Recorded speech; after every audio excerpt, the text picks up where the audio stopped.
In terms of fantasy, I am currently reading By the Sword by Mercedes Lackey.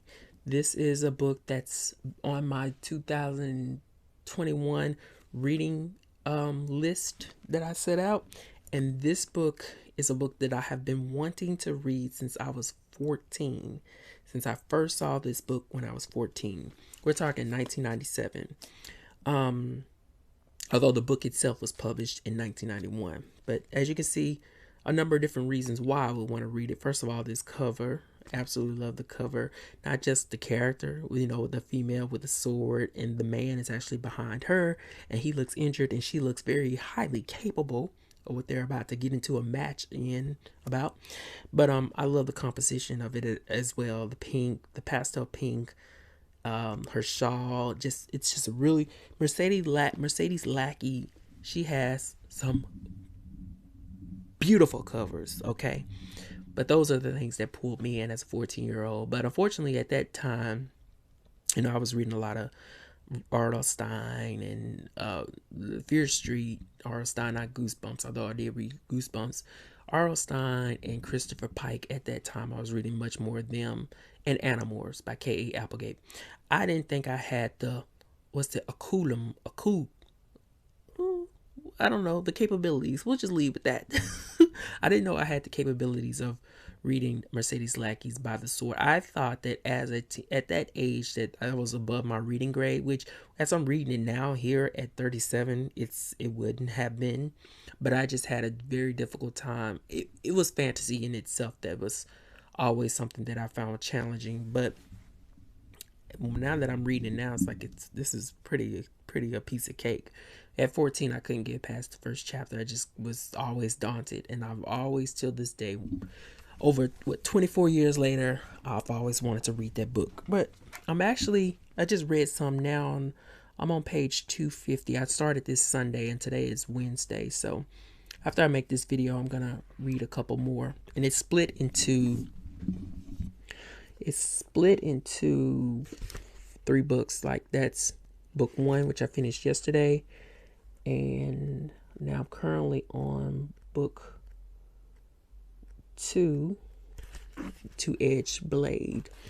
The story follows this girl named Carolyn who is gifted this magical sword called Need. And this sword has the ability to, only a woman can wield it, and only the sword cannot attack another woman. But the sword's ability is that it draws its wielder to people that are in need, basically. And she was gifted this sword by her grandmother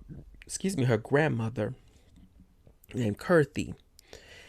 And see, this is the interesting thing about this book. This book is the 4th book in a quartet of books surrounding Carolyn's grandmother and her partner Tarma.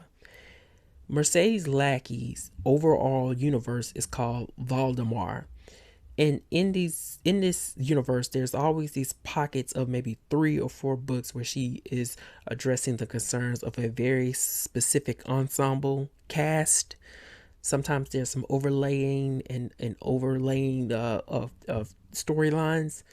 But for the majority, there are like 3 books focus on these characters within this world and the conflicts that they overcome. And then down the line, further conflicts, etc., etc. Then she has some books that are outside of the Voldemort series.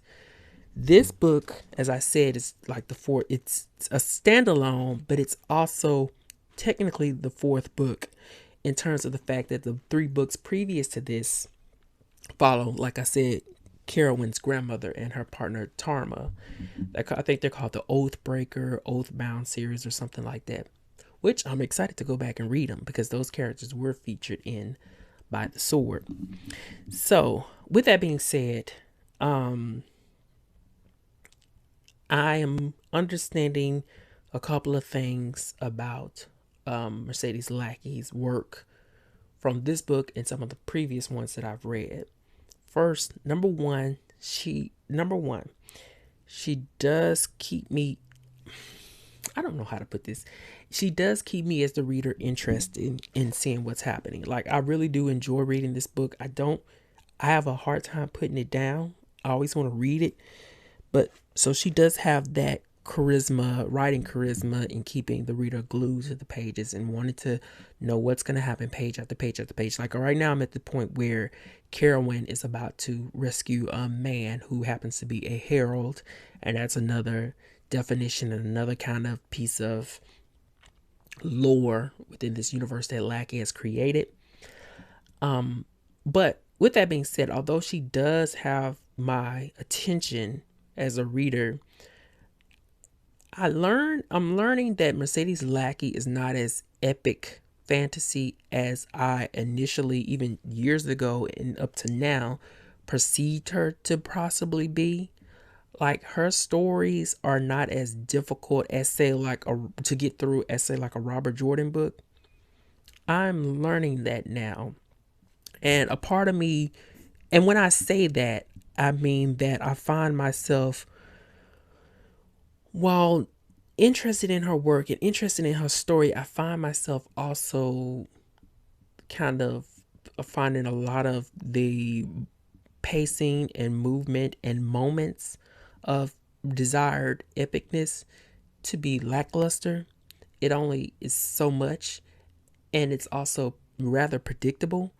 So I had to learn how to shift my anticipation and desire for some epicness, I suppose, to just sticking my reading spirit into the groove of just understanding that she is much more of a character centric focused fantasy writer. And I mean that she really goes into the scope of the characters themselves, as opposed to all the outside world challenges that they may face. I don't know if that makes sense. It probably isn't, but that's just kind of how I see it. And even then, it's only so great. It's still predictable to me, knowing like that Kerrigan is going to fall in love with this guy, and that she is going to, her journey is about choosing her own path as a woman, as opposed to all these different oppositional notions that are telling her that she has to, be the housekeeper or a wife, and et cetera, et cetera. Like all those things are very noticeable and predictable, but still I enjoy them. I enjoy reading her story. And so with that being said, while Mercedes Lackey is probably not as epic as I anticipated or thought, what I will say that she's very great at is that her vibe in her work has a very tranquil fairy tale quality to it. And when I'm reading her books, which obviously it really hasn't been a lot, it's been over probably about a year and a half since I read one of her books, which is Queen of the Arrows of the Queen. But just speaking from By the Sword, it's almost like I'm reading a fairy tale being told in the modern fashion, if that makes sense. It's like not the Grimm's fairy tale stuff, but it's like a fairy tale for today, for our time. There's the moral dilemma, the moral compass spinning, what kind of attitudes and behavior should this character display when she's confronted with the potential to decide whether or not she wants to be in love or strike herself on her own path. Those things are very much present. The writer has a very great does a very great job of pushing that vibe forward within her work.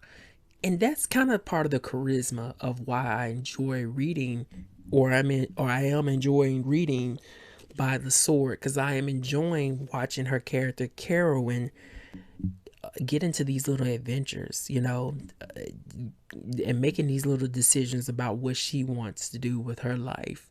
So that is, and even though I'm almost done with this book, or just a little over the halfway point, I'm already anxious to read more about this character. I'm already thirsting for another book within the series featuring this character, although there isn't one. So Mercedes Lackey does have something going on there. I don't know what it is. This book is like, it's like sipping on, it's like licking on just an ice cream cone on a nice sunny afternoon and just glazing into the horizon as the sun sets, and it I love it.